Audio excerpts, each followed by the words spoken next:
के जंगल में भालू और बिल्ला दो दोस्त थे। वह दोनों सुबह सुबह नदी के किनारे मछलियां पकड़ने जाते।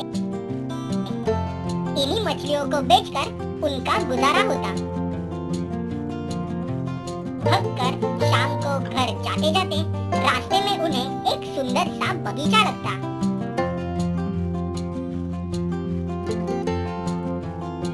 दोनों को यह बगीचा बड़ा पसंद था। वाह, क्या बगीचा है, कितने मस्त फूल है इसमें। ऐसा बगीचा मेरे घर के आंगन में हो ना, मेरा तो सपना है। हाँ, ऐसा बगीचा मेरे घर के आंगन में हो ना तो कितने मजे करूंगा। बहुत सारा सोऊंगा मैं इस बगीचे में।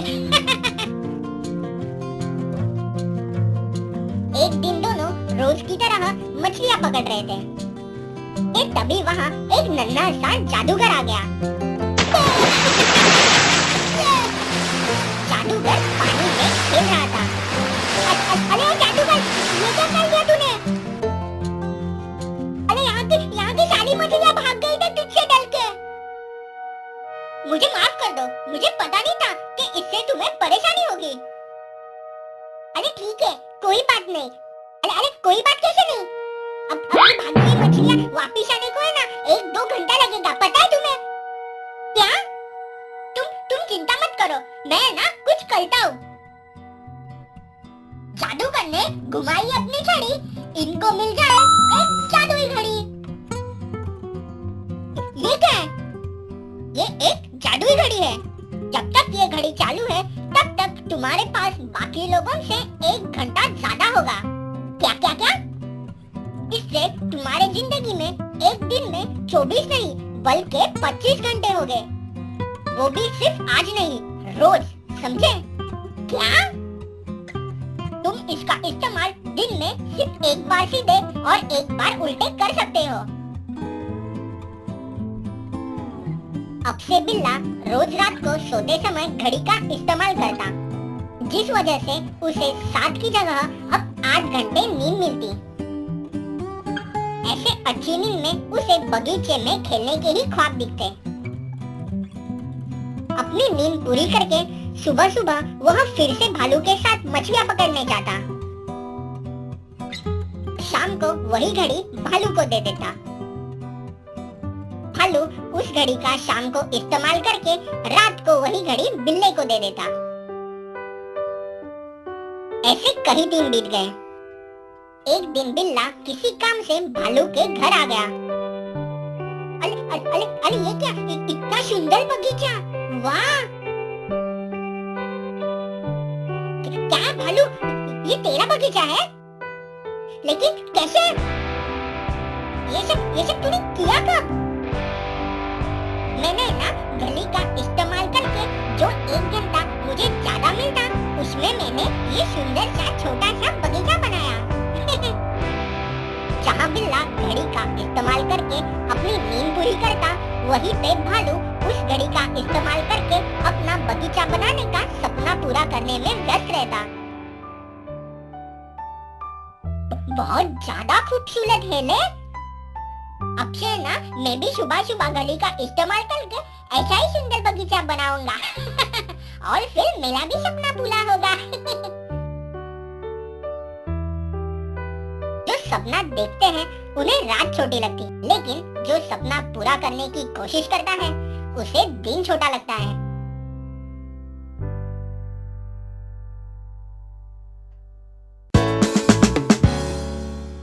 घमंडी भालू। टून के जंगलों में 3 भालू रहते थे। उसमें से 2 भालुओं का रंग काला था तो एक का रंग था भूरा। भूरे रंग वाले भालू को अपने रंग की खूबसूरती पे बड़ा नाज था। वह कई बार अपना रंग पानी के प्रतिबिंब में देखता और बड़ा खुश होता। धीरे धीरे उसकी इस सुंदरता पर उसे घमंड होने लगा। चलो चलो हम खेलते हैं, कुछ मजा आएगा। मैं नहीं खेलने वाला तुम्हारे साथ। तुम कोई और अपने जैसा भालू ढूंढो, मैं तो कितना सुंदर हूँ।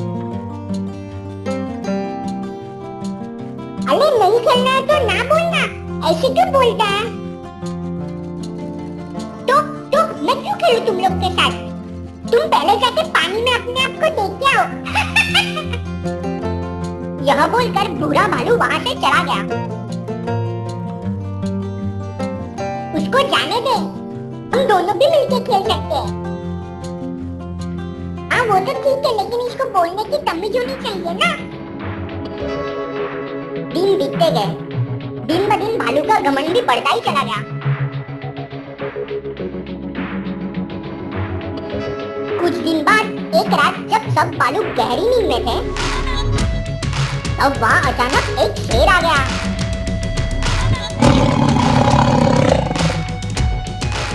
शेर के दहाड़ने से भालू चौंक गए। लगता शेर आ गया, शोध करो, भागो जल्दी से, वरना शेर हमको मार देगा। तीनों भालू अपनी अपनी जान बचाने के लिए अलग अलग दिशाओं में भाग गए।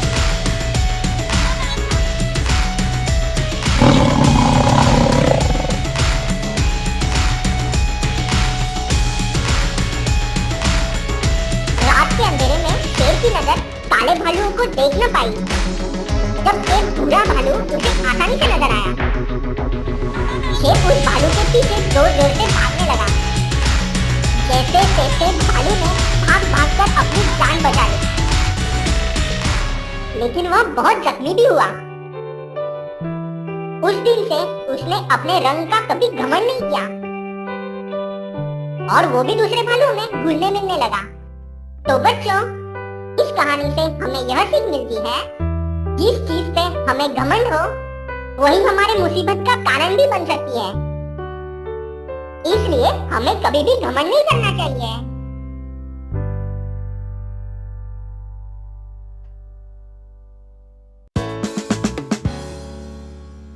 जैसी करनी वैसी भरनी।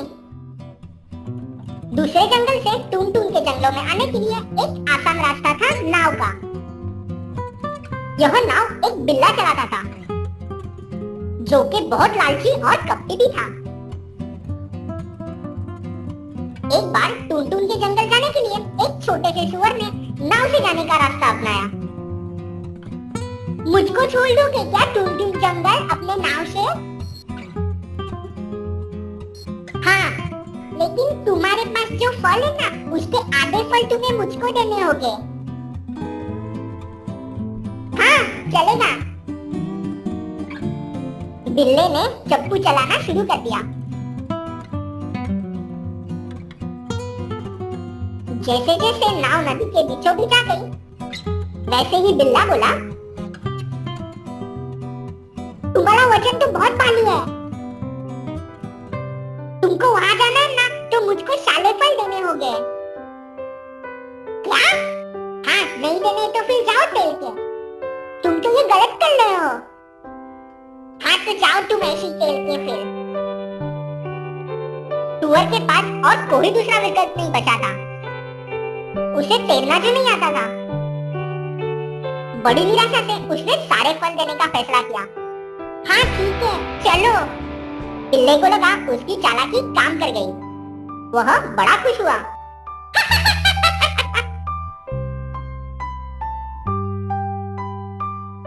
लेकिन सुअर भी चालाक था।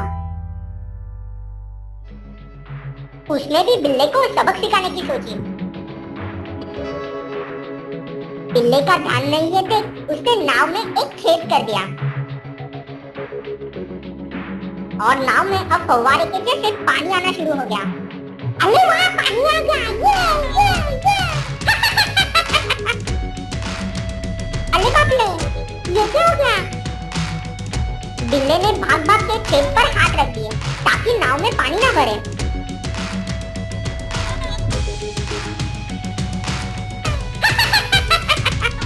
अरे ऐसे नाचो मत, हम डूब जाएंगे।